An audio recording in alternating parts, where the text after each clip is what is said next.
When I came home from school, I'd watch the Sci-Fi Channel. We'd have an hour of the Hulk, an hour of Quantum Leap, and then 2 episodes of Lost in Space. And that's why I know so much shit about TV. Because I watched the good shit when I was young. Did they like coordinate your watching? Oh, I watched that like Monday through Friday. No, but I'm saying like your family coordinated your watching? No, I'd watch it. I'd get home. You just set I was that home by schedule myself up for at you? that certain point. I'm like, Sci-Fi Channel, Hulk, Quantum Leap, Lost in Space. And then The Simpsons would be on Fox after that, and then I'd watch The Simpsons for an hour. Wow, dedicated. It was nerdy before it was cool, ladies and gentlemen. I was. You heard it first. But I was always handsome, so, you know. Oh, there you go. Tomato, tomato right there. You know, I had both. I'm just cool like that. I'm Just cool sounds like- you sound like a fucking 1980s fucking wrestler heel right now. Yeah? That was like That's a reference only for you. That was a fucking Rick Rude fucking shit. That was like for all the sweat hogs in attendance. Just to let you know my cred on my TV. I was a fan way back then. So when they had the robot say "Danger, Will Robinson," Yeah. I had a hard on. I'm like, this is amazing. Well, I don't even know what a hard on is, but I know you don't. show me. You probably just get wet, huh?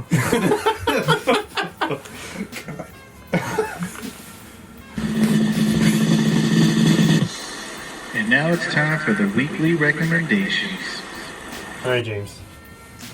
Recommendation. All right, so I think I have one. I had 2, but I forgot what the other one was, so I guess it's not that good.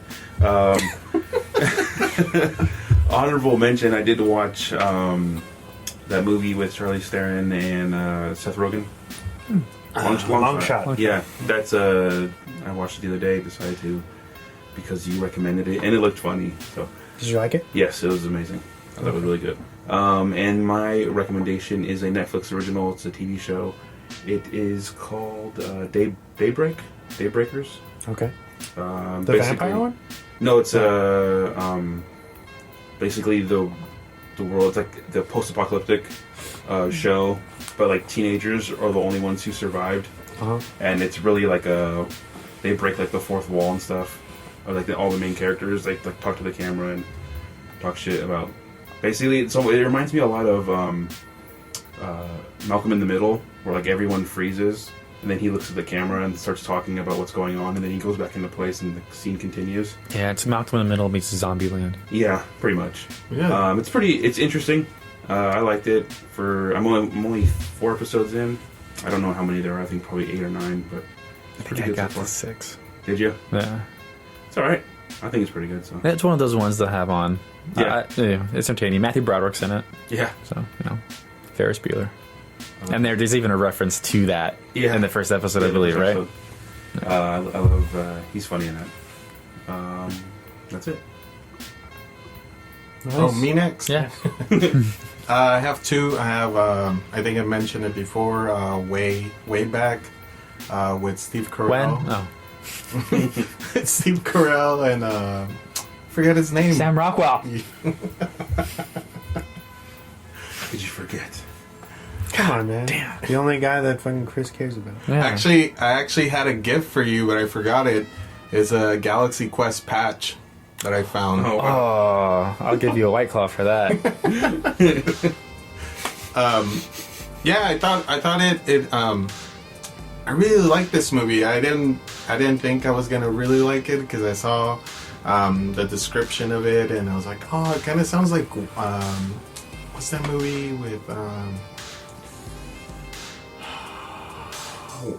want to say Wonderland. Is that Wonderland? Oh, the one with Jesse Eisenberg? Yeah, Adventureland. Adventureland. There you go. I thought it was I thought it would be similar to that, but it's totally different. Yeah. It really blew my mind and. So you know it's actually based off of the writer's life. Like, he had an experience like that. Oh, Which no is way. Jeffrey Rash, who is the bald dean on Community. Yeah. Who won the Oscar for writing The Descendants. Yeah. So him and the guy with all messed up teeth, Yeah. they wrote it and he directed it. Yeah, so he's even in the movie, Yeah. the guy. Both of them Yeah. are. Yeah, so it's their movie. And they shot that in the winter at a water park. Wow, that was a commitment because there's there's so much in the water the whole movie. So I was like, oh man. And they had to do it on Steve Carell's vacation time. So because his whole family's going to be there, so they're like, all right, let's make it somewhere nice. All right. Yeah. No, I love that movie. That movie is really good. I strongly recommend it. I saw it in IFC actually. So I own it. I think I bought it before seeing it. Really? Yeah. Not Sam Rockwell, but Steve Carell's a dick in it. Yeah, and there's a line where he asked the kid, what do you rate yourself between like 1 and 10? And the kid's like, oh, no. No, honestly, like, what do you rate yourself? He goes, 6. Steve Carell looks at him through the rearview mirror and goes, I think you're a 3. Yeah. I was like the opening scene. That actually happened to the director. Really? Yes. That sucks. Dang. It's horrible. That's a terrible way to come up. Hey, he got him an Oscar, though, so. He's winning now. And on Netflix, Night at the Roxbury. Classic comedy. Will Ferrell. Very nice. Chris Kattan. Don't forget him. Come on. Yeah. Bro. Corky Romano. The monkey boy. Do you remember that character? That was the best. Wow. So that was when that was my golden age of SNL. Yeah. I love it. Yeah, those are my 2 recs. I just got excited. What is that? Well, I'm looking through my recommendations. My first recommendations is The Expanse. Season 4 just premiered on Amazon Prime. Nice. It was on Sci-Fi, then got canceled. And but Amazon saw all the viewers it got when they put it on their network. So like, we'll pitch in and give you some more money for another season. It looks like they're going to do another one. I think the dude that one of the dudes that owns Prime is like a big fan of the show, so he's like, fuck yeah. I love it when they're fans of it. Not Pele, but Paley, or the guy who owned CBS, is a huge fan of Gunsmoke. Gunsmoke wasn't performing. And he's like, no, I'm not canceling it. So he canceled Gilligan's Island instead, which was a huge performer. But they all signed contracts for so much time work, and he's not going to pay them for free. So he made them do all those little specials where Gilligan's Island meets the Harlem Globetrotters. So he still made them work, and that's how you got the specials of Gilligan's Island. Wow. Fun fact. So, then my other recommendations, I just saw that they just added new episodes. Are you guys fans of The Magicians? No. On Sci-Fi? But I know what it is. It. I just haven't checked it. It is good. Is it? It's one of those ones that, like, this is ridiculous and it sucks you in. It really does. And they talk so much pop culture. There's a whole episode where these 2 characters are talking in code through pop culture. They're like, you're going to do Hermione, but yeah, we're going to do that. Like, going back and forth, and there's subtitles describing what they're going to do. It's amazing. Except they do their magic spells, like how ravers move their fingers around. I still can't get over that shit. I can believe in the magic, but I can't believe in you guys just moving your fingers around and shit happens. At least go in circles like Doctor Strange. But yeah, The Expanse and The Magicians. 2 shows. Nice. Amazon Prime and Netflix. Interesting. I have one. Only one. Lame. Richard Jewell. The new Clint Eastwood. Yeah. James gave me some screener tickets. He couldn't make it, so I popped in for him, and it was awesome. Thank you for that. That was good. Clint Eastwood, yeah, definitely You always bring the heat, bro. killed it. Yeah, I think it was one of his best films, like in as far as his later works. I thought it was really good.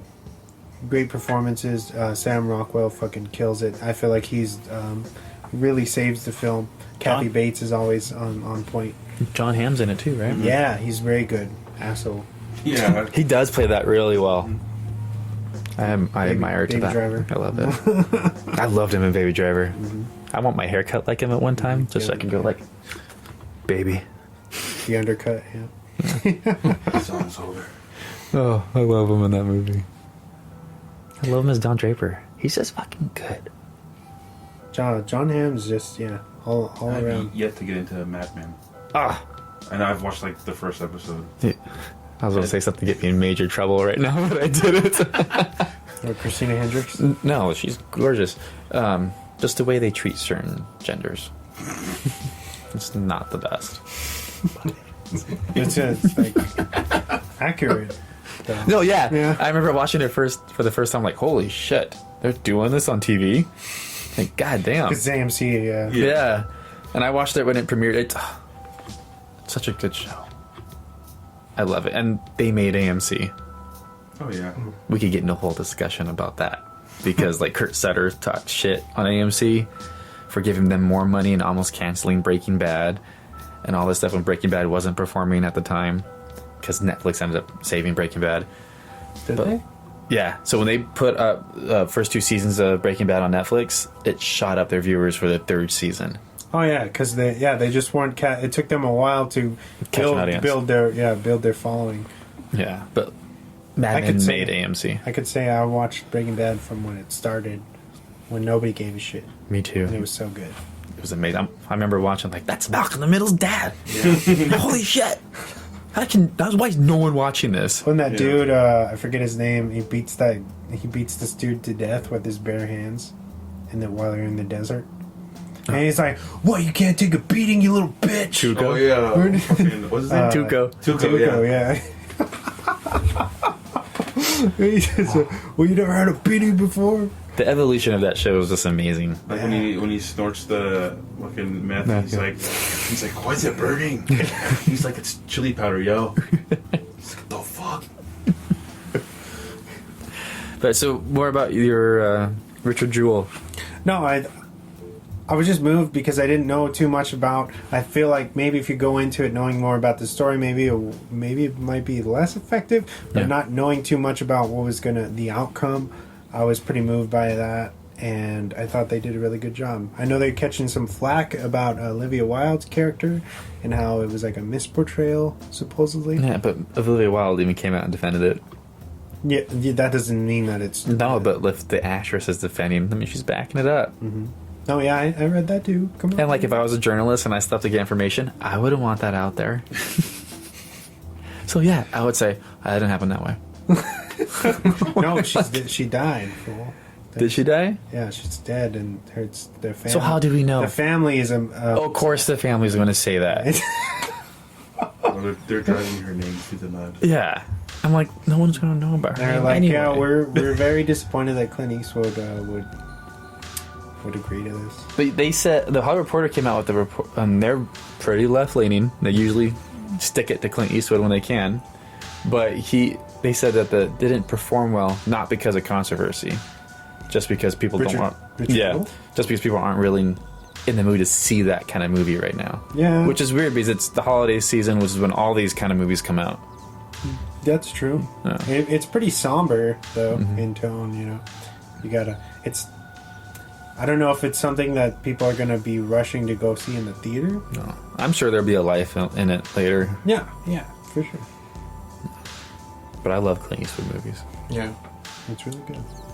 Actually, I told Wes earlier this week, what's his name? Scott Eastwood posted a memo on Instagram that a guy from the studio sent his dad. Well, it's Clint. And in it saying, this script is trash. Don't waste our time or your time with this stuff. No one's going to see this. No one's going to waste money making it. It was Unforgiven. Really? Yeah. The script that ended up winning an Oscar. Yep. One of the best Western movies made. Yeah, definitely a milestone film. How do you guys feel about? Are you caught up with Watchmen? Yeah. I believe Wes is. I know you're one episode behind, but how do you feel about? I think he's more than that. Winning any nominations for awards. You didn't get nominated for anything. I don't think nothing stood out for me. Maybe costume design, like little things it could have got nominated for. Not Nothing even big. like Score, I right? think The score, yeah. Score, you know, was awesome. I don't really focus on that. I do bow my head to you guys when it comes to that. So yeah, maybe. But they got HBO's gonna fall. Tell them yes, because they're not going to be making prime product anymore. They're going to be making mass product. Try to keep up with everything Yeah. since dropping streaming services. Mm-hmm. And the fact is, if you compare the average episodes or TV series that they have compared to what Netflix has, they still got a higher percentage of nominations than Netflix can get because they got a lot of shitty shows. but the few that get through are loud. And HBO is going to be fighting them for a long time.